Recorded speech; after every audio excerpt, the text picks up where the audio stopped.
Hello everyone, आप देख रहे हैं rank plus the learning app और मैं हूं चंदन एमएलटी। डियर साथियों, आज एक नया वैकेंसी आया है और इसी नया वैकेंसी पे हम लोग चर्चा करने जा रहे हैं, डिस्कशन करने जा रहे हैं। डिटेल वीडियो पूरा मिलेगा। पूरा वीडियो आपको शुरू से लास्ट तक देखनी है सर। ये हम लोग डिटेल वैकेंसी किसकी बात करने जा रहे हैं? एम्स की नई वैकेंसी आई हुई है सर। कहाँ से आई हुई है एम्स की नई वैकेंसी? गोरखपुर एम्स ने रिलीज किया है। यानी ये जो एम्स सीआरई की नॉर्मल वैकेंसी होती है वो वाली नहीं है। एम्स सीआरई की वैकेंसी 2026 में एक्सपेक्ट कीजिए, जनवरी से फरवरी तक। ठीक है। ये एक सब्सिडरी वैकेंसी और निकाला है। गोरखपुर एम्स को नीड था, क्री से फुलफिल नहीं हुआ तो उन्होंने और एक एक्स्ट्रा वैकेंसी निकाला। एक हालांकि वैकेंसी की शोर और चर्चा तो बस 2 दिनों से यूट्यूब पे खूब सुनाई दी, बट सारे के सारे वीडियोस की कंक्लूटिवली डिटेल्स इस वीडियो में आपको मिलने वाली है।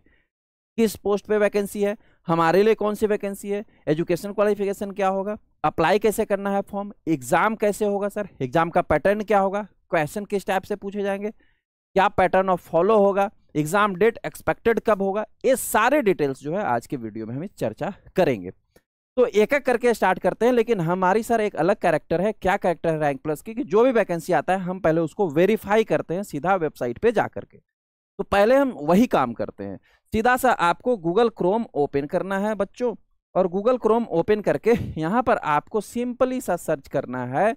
ऊपर आप अपने ब्राउजर में सर्च कीजिए एम्स गोरखपुर लिख दीजिए। जैसे ही आप लिखोगे आपको ऊपर में ही amsgorakhpur.edu.in का ये वेबसाइट, ऑफिशियल वेबसाइट ओपन हो जाएगा। इस ऑफिशियल वेबसाइट पर जो है वो आपको बस क्लिक कर देना है। जैसे ही क्लिक करोगे थोड़ा देर तक स्क्रॉल आउट होगा, और स्क्रॉल होने के बाद जो है कुछ इस प्रकार से जो है आपको नया होम डैशबोर्ड ओपन हो जाएगा एम्स गोरखपुर के वेबसाइट का। कुछ नहीं करना है। यहाँ पर देखो एक और सेक्शन बना हुआ आपको दिखेगा रिक्रूटमेंट का। इस रिक्रूटमेंट वाले सेक्शन पे आपको क्लिक करनी है। मैंने क्लिक किया। क्लिक करने के बाद करेंट और आर्चिव्ड लिखेगा। करेंट पे आपको क्लिक करनी है। मैंने करेंट पे क्लिक किया। नोटिस और रिजल्ट ओपन होगा, आपको नोटिस पे क्लिक करना है। समझ में आई बात? क्या करना है सर, फिर से एक बार समझ लो।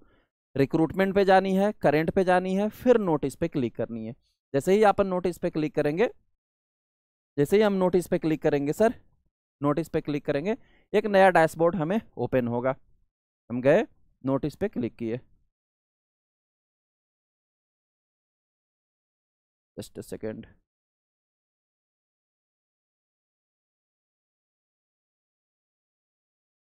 ये यहाँ से कुछ सिक्योरिटी पर्पस की वजह से नहीं ले रहा है। तो मैंने कंप्यूटर से क्लिक किया। जैसे ही नोटिस पे क्लिक करोगे सर, कुछ आपको इस प्रकार का होम डैशबोर्ड ओपन हो जाएगा। अगला डैशबोर्ड ओपन होगा। अगला डैशबोर्ड ओपन होगा तो यहाँ पर दो चीजें दिखेगी। एक advertisement of walk in interview, इस पे नहीं जाना है।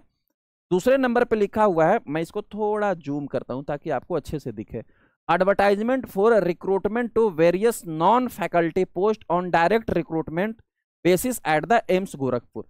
ये जो नॉन फैकल्टी पोस्ट है इस वाले पे जाना है। यहाँ पर 3 सेक्शन है, advertisement, annexure and apply online का। ठीक। तो सबसे पहले एडवर्टाइजमेंट पे आपको क्लिक करनी है। जैसे ही आप एडवर्टाइजमेंट पे क्लिक करोगे ये पीडीएफ आपको ओपन हो जाएगा, जो ऑफिशियल पीडीएफ है। इस पूरी पीडीएफ पे मैं चर्चा करूंगा आज की क्लास में। पहला सेक्शन हमने देख लिया। दूसरा सेक्शन यहाँ पर दिया हुआ है एनेक्सर का। आप एनेक्सर पे क्लिक करो। दिया हुआ क्या है, ये थोड़ा बहुत इंपॉर्टेंट है। आप लोगों में कंफ्यूजन क्रिएट हो सकता है इस बात से। कई बच्चे पूछे भी हैं कि सर जो हमारा एम्स गोरखपुर में एग्जाम होगा, क्या उसके लिए स्किल टेस्ट यानी इंटरव्यू भी होगा? तो उसी के क्लैरिफिकेशन कर देता हूँ। ये एनेक्सर में दिया हुआ है सर। इसमें इन्होंने बताया हुआ है एक पोस्ट है ट्यूटर का।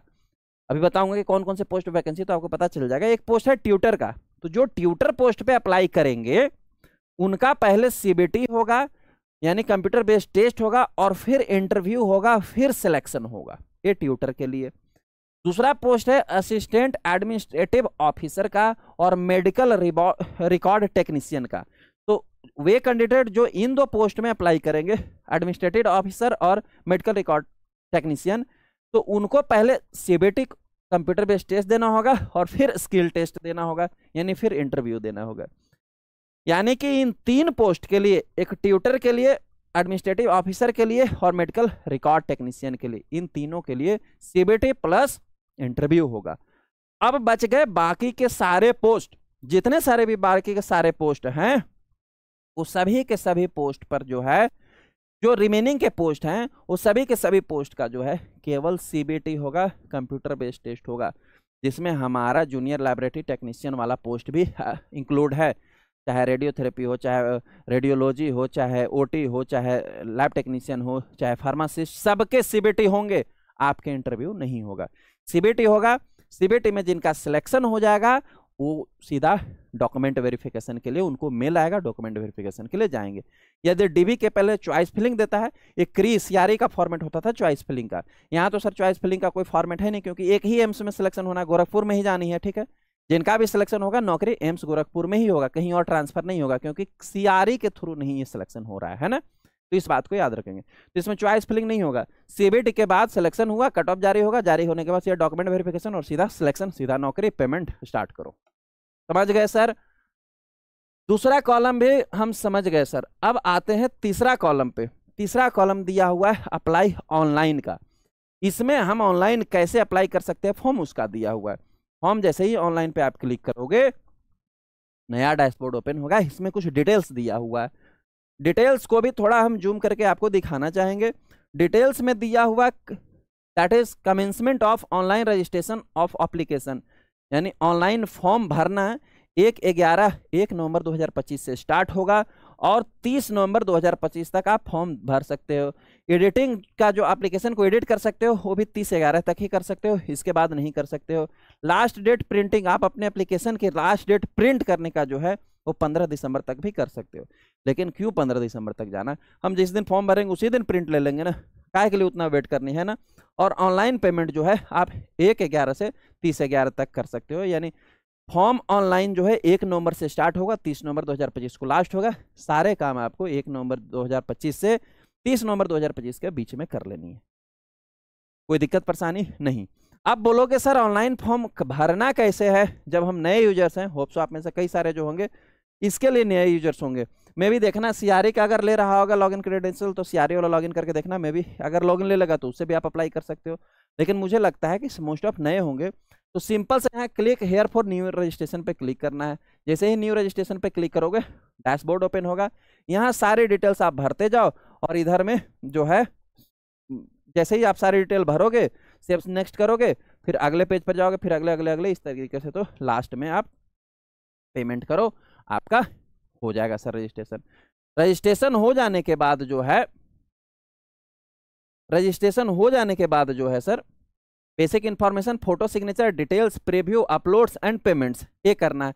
हालांकि ये पूरा के पूरा जो है वो आपको दिया हुआ है डॉक्यूमेंट फॉर्म भरने तक की, कि फॉर्म भरने तक की सारी जो प्रोसेस है वो कैसे करेंगे, ये पूरा प्रोसेस जो इसी प्रकार से आप अप्लाई करेंगे। जैसे ही रजिस्ट्रेशन कर लोगे ना, रजिस्ट्रेशन करने के बाद ना लॉगिन वाला, ये आगे वाला पेज बढ़ने से पहले जो है, मैं पीछे वाले पेज पर एक बार आपको ले जाना चाहूंगा।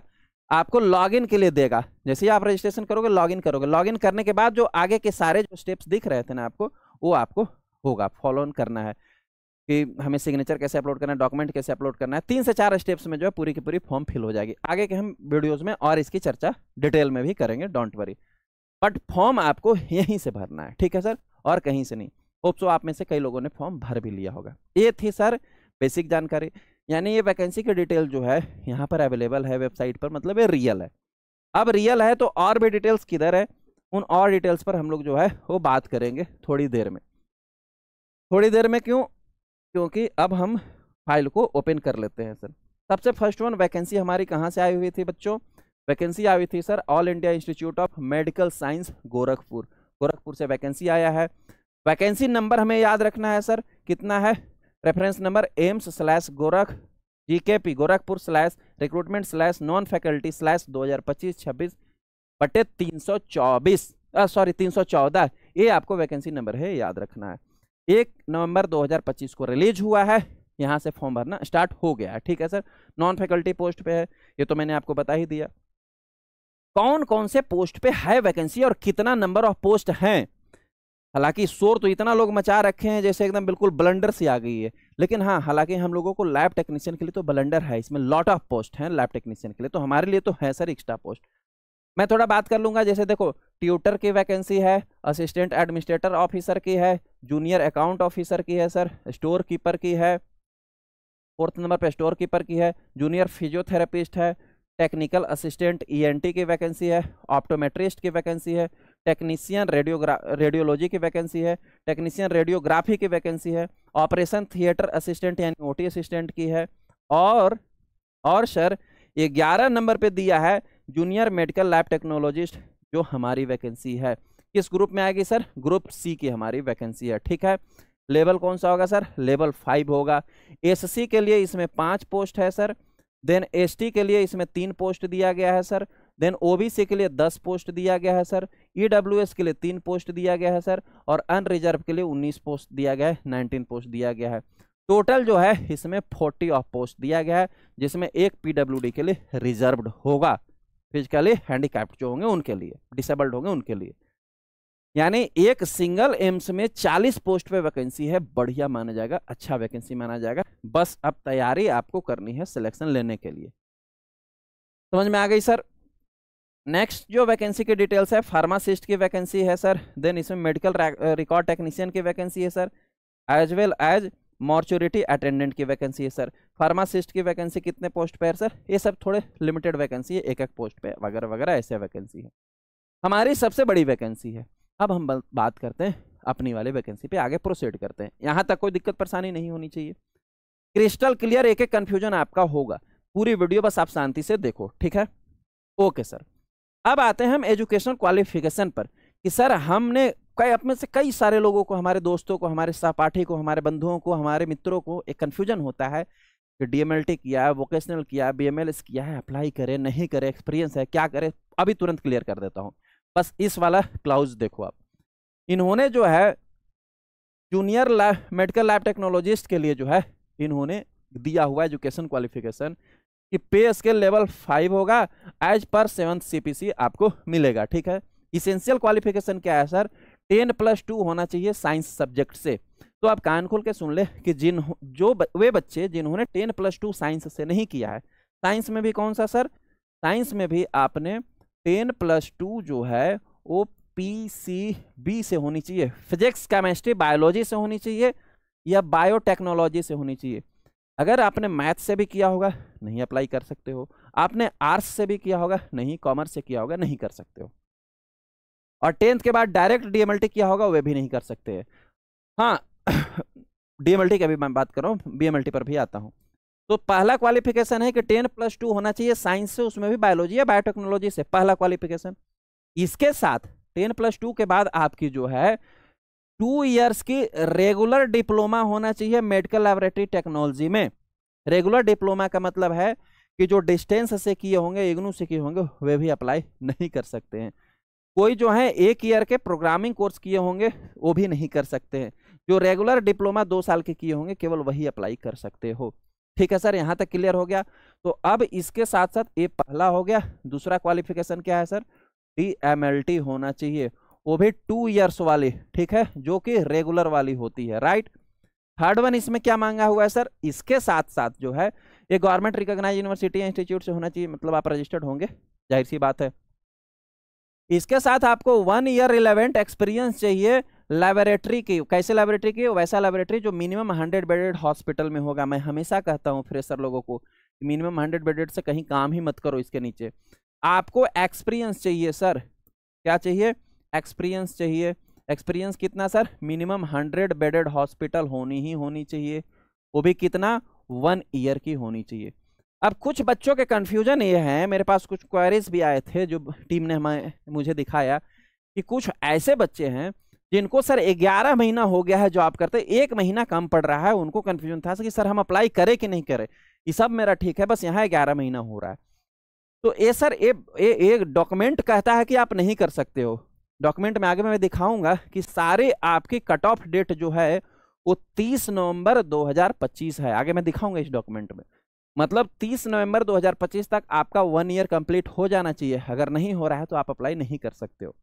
लेकिन मैं कहूंगा कि आप यदि अप्लाई कर दोगे तो आपको एग्जामिनेशन से रिजेक्ट नहीं किया जाएगा, और अप्लाई आपको कर देना चाहिए। अगर कर दोगे तो कभी कभी हो सकता है, कई मरतबा देखा गया है कि अगर 1 ईयर एक्सपीरियंस वाले क्वालिफाइड नहीं मिले, रैंक नहीं मिला, और आपका रैंक आ गया तो आप, और रैंक उससे अच्छा है जिसको 1 ईयर एक्सपीरियंस्ड है और रैंक बिलो है तो आपको सिलेक्शन ले लिया जाएगा। कभी ऐसा भी होता है, बट वो नेलिजिबिलिटी चांसेस में आता है। तो मैं कहूँगा एग्जाम में बैठो, एग्जाम में बैठ के एक्सपीरियंस मिलता है, और सिलेक्शन हुआ तो सिलेक्शन होने के 80% चांसेस भी आपको रहेंगे। लेकिन कानून यही कहता है कि 1 साल आपको 30 नवंबर तक हो जाना चाहिए एक्सपीरियंस कम से कम, ज़्यादा से ज़्यादा जो भी हो और बेटर है। ये हो गया पहला क्राइटेरिया सर। अब आते हैं कि सर हमने डीएमएलटी तो नहीं किया हुआ है, ये किसके लिए था बच्चों? ये था डीएमएलटी के लिए। अब हमने किया हुआ है बीएमएलटी सर, ठीक है। तो अब हमें बीएमएलटी के लिए आप क्या बता रहे हैं सर? बीएमएलटी के लिए भी सेम क्राइटेरिया फॉलो ऑन होता है। सबसे फर्स्ट वन वही होगा कि पीसीबी जो होना चाहिए वो आपको होना चाहिए 12th में। सर 12th में जो है पीसीबी होना चाहिए साइंस से या बायोटेक्नोलॉजी से, ठीक है। दूसरा आपके क्या क्वालिफिकेशन होना चाहिए सर? सेकेंड वन जो है इन्होंने बताया हुआ है कि बीएससी मेडिकल लैबोरेटरी टेक्नोलॉजी या bachelor of medical laboratory technology आपने किया हुआ है, यानी कि आपने बीएमएलटी किया हुआ है, बीएससी एमएलटी आपने किया हुआ है या बीएमएलटी किया हुआ है। सर इन दोनों में से आपने कुछ भी किया है आप अप्लाई कर सकते हो। और जो उन्होंने बीएमएलटी किया हुआ है सर, इनको एक्सपीरियंस की रिक्वायरमेंट नहीं है, एक्सपीरियंस की रिक्वायरमेंट नहीं है गुरु, केवल आप बीएमएलटी आपकी काफी है। अब यहाँ एक और बहुत बड़ा कंफ्यूजन क्रिएट होता है क्या कि सर मैंने बीएमएलएस किया हुआ, मैंने वोकेशनल बी वोकेशनल किया हुआ है। क्या किया हुआ है सर? मैंने बीएमएलएस किया हुआ है या मैंने बैचलर ऑफ वोकेशनल किया हुआ है, तो क्या मैं अप्लाई कर सकता हूं? क्योंकि इसमें मेंशन नहीं है। देखो पहले के एम्स में ना लोगों ने अप्लाई किया है और उनको डॉक्यूमेंट वेरिफिकेशन तक भी ले गए हैं लोग, और मे भी सिलेक्शन हुआ है कि नहीं मेरे पास डेटा नहीं है उनका। तो मैं इतना तो कह सकता हूं कि आप अप्लाई कर सकते हो, अगर बीएमएलएस भी किए हो वोकेशनल भी किए हो तो अप्लाई करो, डॉक्यूमेंट वेरिफिकेशन तक पहुंचोगे, फिर क्राइटेरिया में पता चलेगा कि आपका सिलेक्शन हुआ कि नहीं। यदि सिलेक्शन होता है तो हमें भी अपडेट करना आप में से कि हाँ हमारी सिलेक्शन हुई थी सर।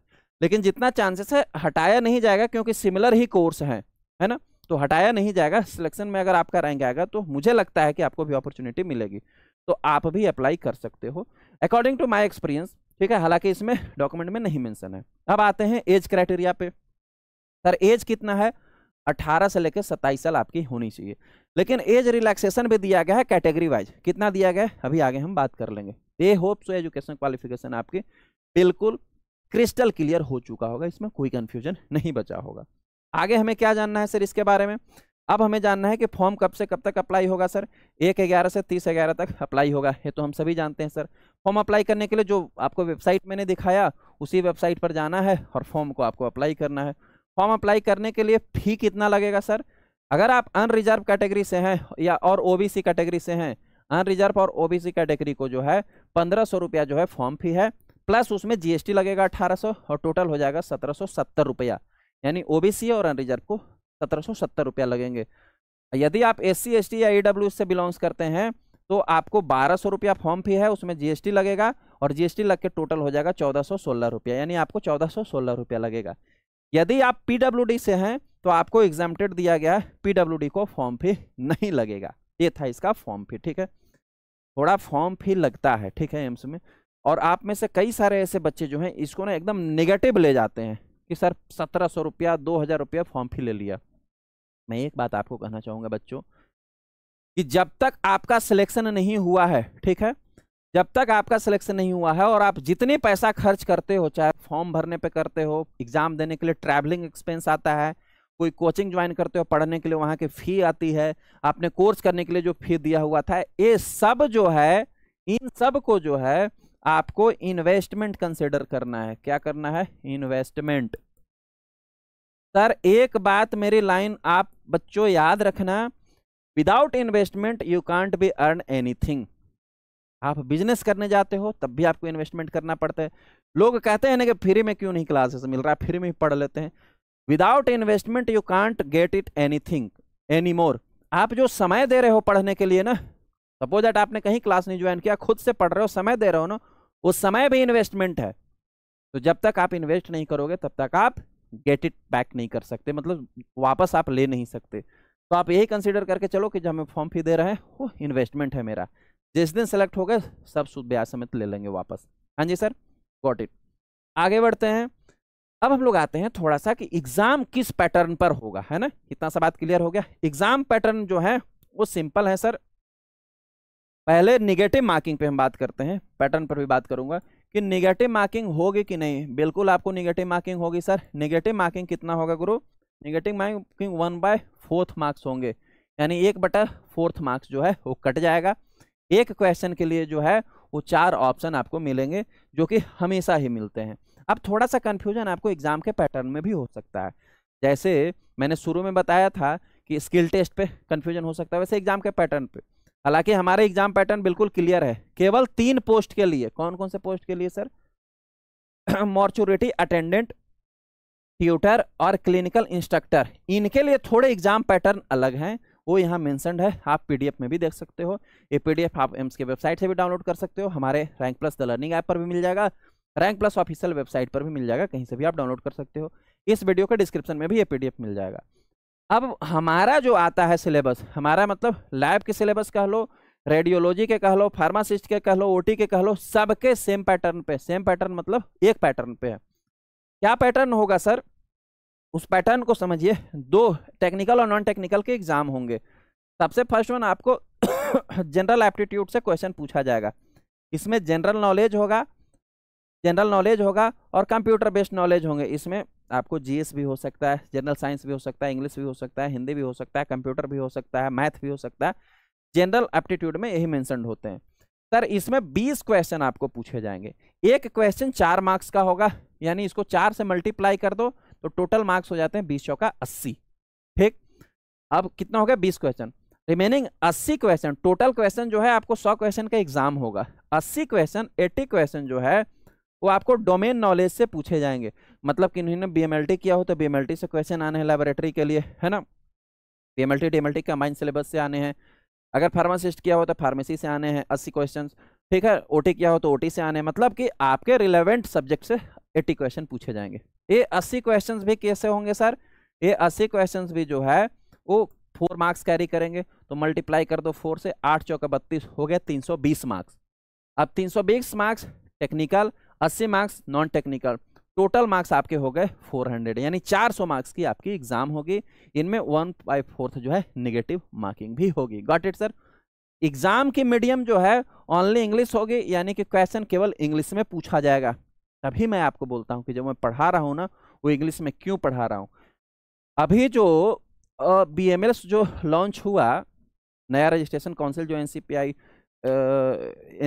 ने जो लॉन्च किया, जो बीएमएलएस के लिए रजिस्ट्रेशन काउंसिल लॉन्च हुआ, उसके बाद रेगुलेशन वगैरह लॉन्च हुआ पैरामेडिकल के लिए, उस फॉर्मेट में भी लिखा हुआ है कि बीएमएलएस की पढ़ाई केवल इंग्लिश लैंग्वेज में होनी है। भाई मेडिकल के फ्यूचर केवल इंग्लिश में ही आप सिक्योर्ड देखें, हिंदी में बहुत जगह आप नहीं देख पाएंगे, क्योंकि मेडिकल में हमें असिस्ट करना है, ट्रीट करना है, डायग्नोस करना है उसी वे में। इसके भी एग्जाम इंग्लिश में मीडियम में होगी, हिंदी लैंग्वेज में नहीं होगी। अब आते हैं 100 क्वेश्चन हमें पूछा जा रहा है। 100 क्वेश्चन को सॉल्व करने के लिए टाइम कितना दिया जाएगा सर? 90 मिनट का टाइम दिया जाएगा। टोटल टाइम जो होगा आपके पास 90 मिनट का होगा। 90 मिनट में आपको 100 क्वेश्चन सॉल्व कर लेना है, डील्स कर लेना है। होप सो पैटर्न समझ में आया होगा सर। टेक्निकल नॉन टेक्निकल दोनों की पढ़ाई हमारे पास होती है। आप इसकी प्रिपरेशन के लिए हमारे पास बेस्ट बैच है rank plus the learning app पे। इस एग्जाम की प्रिपरेशन करने के लिए लैब फाउंडेशन 2.0 बैच आप ज्वाइन करेंगे सर।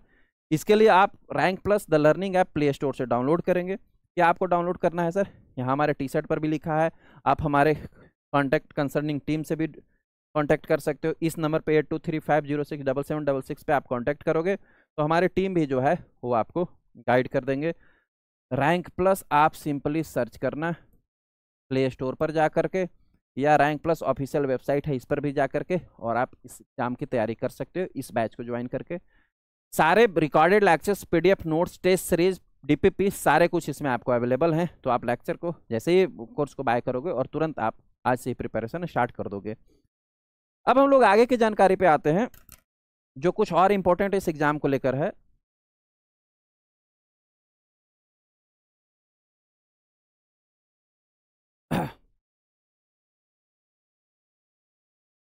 आगे की जानकारी इंपॉर्टेंट है कि सर जैसे इस एग्जाम में हमारे सभी बंधु इस कंट्री के किसी भी कोने में है, वहां से अप्लाई कर सकते हैं। कोई भी स्टेट से कोई भी अप्लाई कर सकता है इसमें।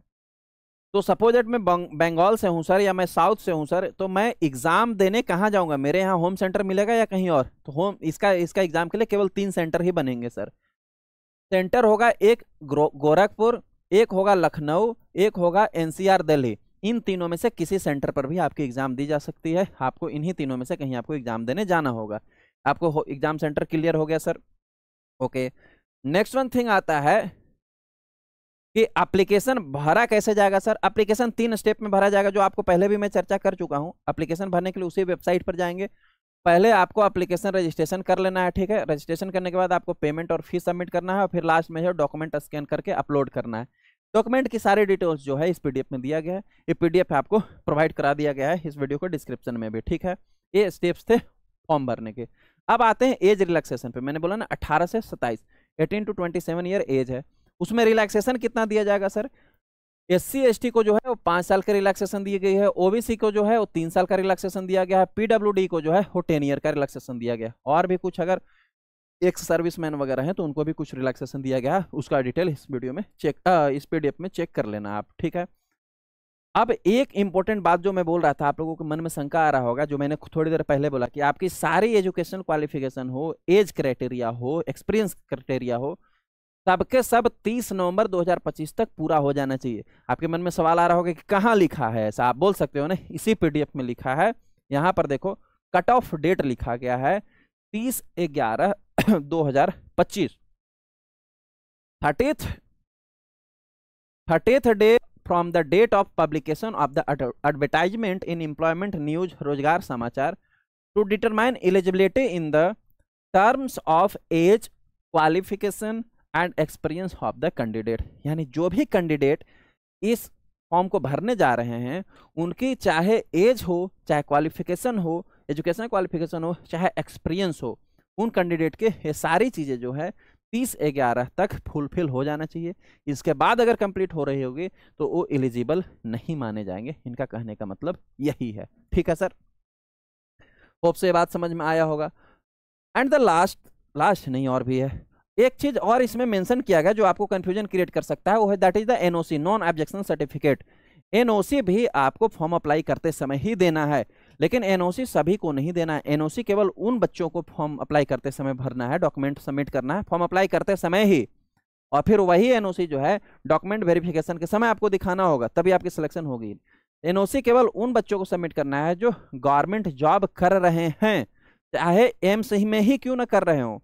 एम्स में भी जो कर रहे हैं और वो भी अगर अप्लाई करते हैं इसमें, या आप किसी अनदर गवर्नमेंट सर्विस में कर रहे हो, किसी अनदर गवर्नमेंट हॉस्पिटल में, तब भी आपको जो है एनओसी वहां से बनवा करके देनी है।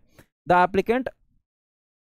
एप्लीकेंट ऑलरेडी गवर्नमेंट सर्विस, कैसे कैसे government service, including AIIMS employ, अगर एम्स एम्प्लॉय है तब भी, या एम्स के अलावा है तब भी, shall have to be upload no objection certificate from their present employer.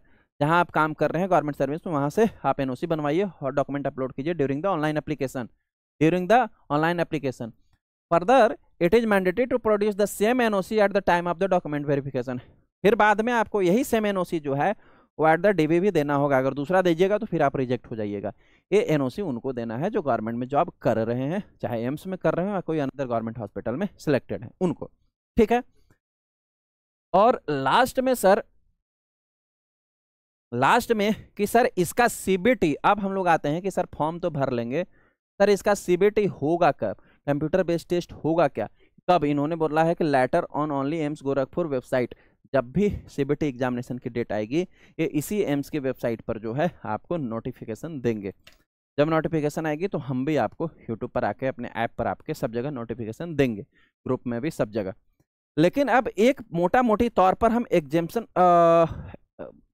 अनुमान लगा सकते हैं कि सर इसका एग्जाम हो कब सकता है। सर नवंबर तक देखो तो इसका फॉर्म फिल होगा, दिसंबर पूरा प्रिपरेशन में मान लो, दिसंबर लास्ट या जनवरी फर्स्ट में जो है इसका एग्जाम हो सकता है। आपको पढ़ने के लिए 2 महीने आपके पास हैं, तो जो प्रिपरेशन करना है जल्दी से फटाफट स्टार्ट कर दो। जो पहले से कर रहे होंगे वो रिवीजन ज़्यादा स्टार्ट करो, रिवीजन थ्योरी के भी और उसके साथ एमसीक्यूज भी सॉल्व करो। और फिर जब एग्जाम के लास्ट डेट रहेंगे 1 वीक पहले, तो आप टेस्ट भी देना, हमारे यहाँ टेस्ट भी है अवेलेबल, तो आप टेस्ट भी अटेम्प्ट कर सकते हो।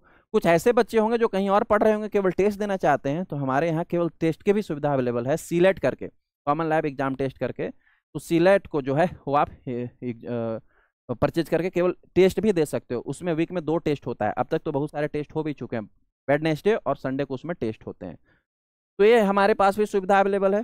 फिलहाल मैं आप लोगों को यही कहना चाहूँगा बच्चों कि वैकेंसी अच्छा है, लगातार वैकेंसी आ भी रही है, तो प्रिपरेशन कंसिस्टेंटली जो है कंटिन्यू रखेंगे। सर हम तैयारी मजबूती से जोरों से अगर जारी रखेंगे तभी हमें सिलेक्शन मिलने के चांसेस रहते हैं। तो तैयारी करो, तैयारी करके सिलेक्शन लो। मेरी यही शुभकामनाएं हैं कि अगला वीडियो जब मैं बनाऊं तो आप सिलेक्टेड स्टूडेंट भी इसको देखें जो आप अभी नॉन सिलेक्टेड हैं। यही शुभकामनाओं के साथ मैं इस वीडियो को समाप्त करता हूँ। मिलते हैं किसी नए वीडियो में, नए लेक्चर में, नए इन्फॉर्मेशन के साथ। Thank you so much.